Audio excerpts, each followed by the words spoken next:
নমস্কার বন্ধুরা, আমি মধুমিতা। আজ আমি চিড়ার পাকা আমের ঝরঝরে মিষ্টি পোলাও তৈরি করে দেখাবো।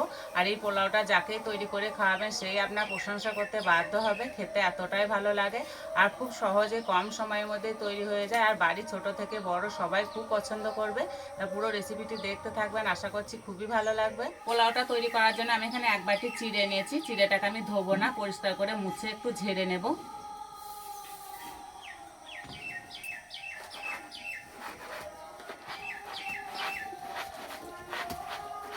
এইভাবে একটু মুছে নিলে না চিড়ের গায়ে যে নোংরাটা থাকে সেটা থাকবে না। এবার একটু ঝেড়ে নেব।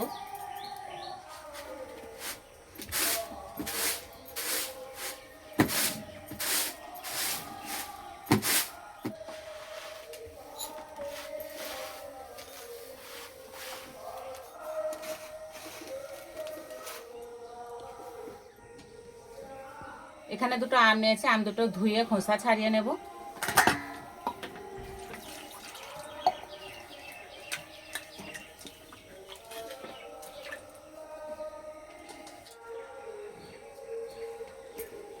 পাকা আম তো হাতে করে খোসা ছেড়ে যাবে।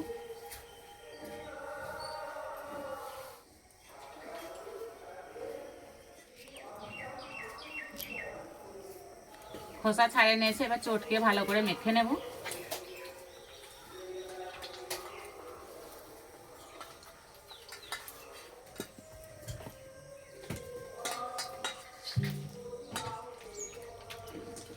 এবার হাত ধুয়ে উনানটা জেলে নেব। উনান জেলে কড়াইটা বসিয়ে দিয়েছি। এবার আম মাখাটা দিয়ে দেব। দেব জল, দেব চিনি,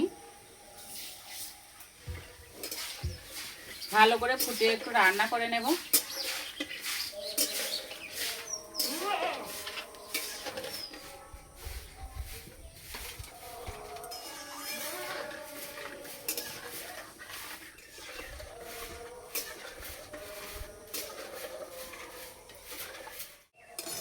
এই যে ফুটে গেছে, আর একদম ঘন করে রান্না করব না, এরকম একটু পাতলা থাকবে।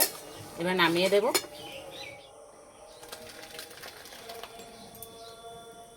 কড়াই দেবো 2 চামচ ঘি। এখানে নিয়েছি কাজু বাদাম, কিশমিশ আর চার মগজ, ভেজে নেব।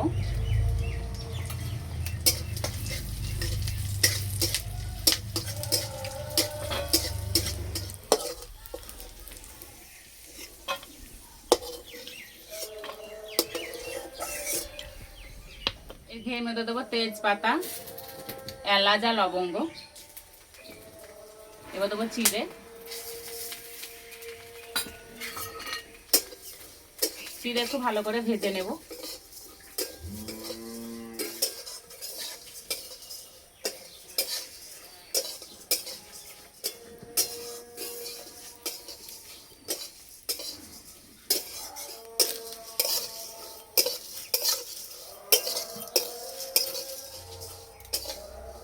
চিড়ে ভাজা হয়ে গেছে, খুব সুন্দর একটা কালার চলে এসছে।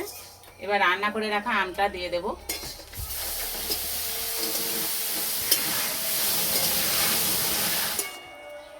এবার দেবো গুঁড়ো দুধ,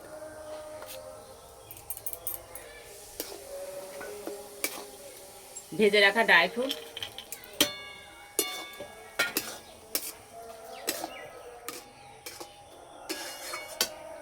কিছুক্ষণের জন্য একটু ঢাকা দেব।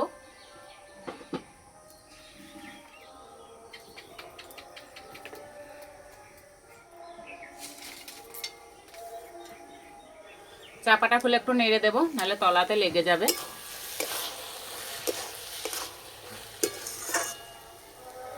আবার একটু চাপা দেব।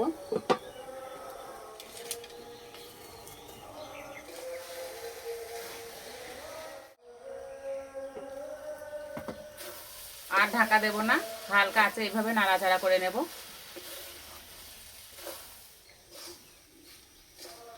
আস্তে আস্তে একটা ঝরঝরে ভাব হয়ে যাচ্ছে।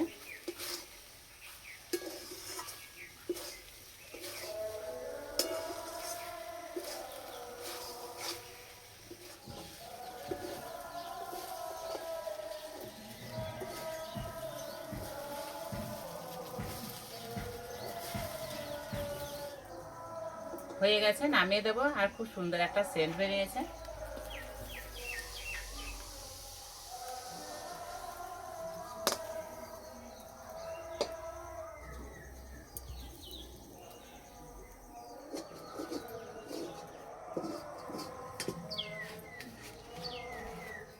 খাওয়ার জন্য একদম রেডি হয়ে গেছে। আর দেখতে কতটা লোভনীয় হয়েছে, আর আমের খুব সুন্দর একটা সেন্ট পাওয়া যাচ্ছে,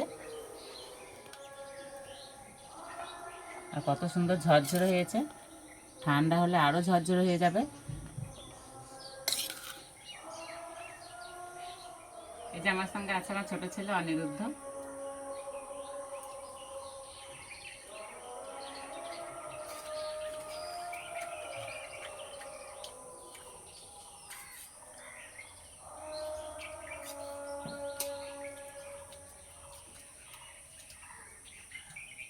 দারুণ খেতে হয়েছে।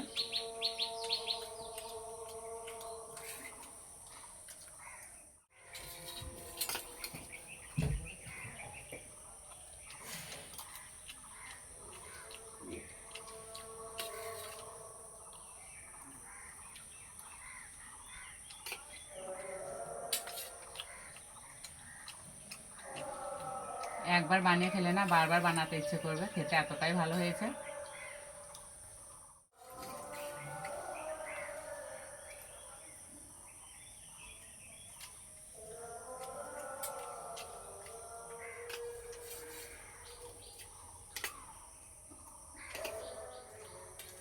যখনই কিছু মিষ্টি জিনিস খেতে মন চাইবে ঝটপট এই পোলাওটা তৈরি করে নিতে পারেন।